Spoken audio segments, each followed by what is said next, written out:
திருமாவளவன் என்பவர் ஒரு unique character in Tamil Nadu politics. அவர் நிறைய எழுச்சி தமிழர் அப்படின்லாம் சொல்றார். யாரும் இல்லைங்கிற கரெக்டர் நல்ல ஆர்டிகுலேஷன் அவருக்கும் இருக்கு. நல்லா பேசுறாரு, சொல்றாரு. அரசியல்வாதி. சில தர்ம சங்கடத்துல மாட்டின்னு இருக்காரு. அவர் கட்சியிலேயே குழப்பம். ஆதவர்ஜினா வச்சுட்டாரு, ஆதவர்ஜினா எடுத்தாரு, எல்லாம் பண்ணார்.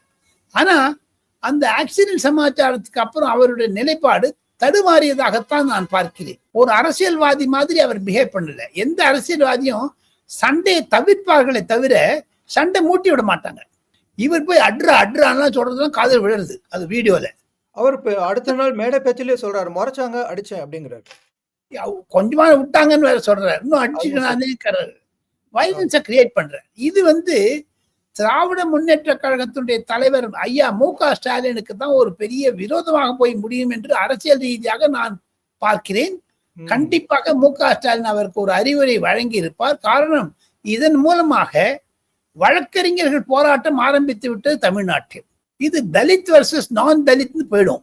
அதை தவிர இந்த வன்னியர் வர்சஸ் நான் வன்னியர் அதெல்லாம் மு.க. ஸ்டாலின் ஷூடு பாலிட்டிஷியன், நெருப்பு டக்குனு புரிஞ்சுன்னுட்டேன். தமிழ்நாட்டில் இருக்கக்கூடிய பல பாலிட்டிஷியன்ல நான் அட்மைர் பண்றது ஐயா கருணாநிதி, அம்மையார் ஜெயலலிதா. நான் எம்ஜிஆரோட பழகியிருக்கேன், சிவா. கருணாநிதி சாரோட பழகியிருக்கேன். அப்புறம் ஜெயலலிதா அம்மையாரோட பழகியிருக்கேன். என்ன நிறைய கூப்பிட்டு பேசுவாங்க. அப்பெல்லாம் லேண்ட்லைன் போன் தான் இருந்தது, மொபைல் போனே கிடையாது.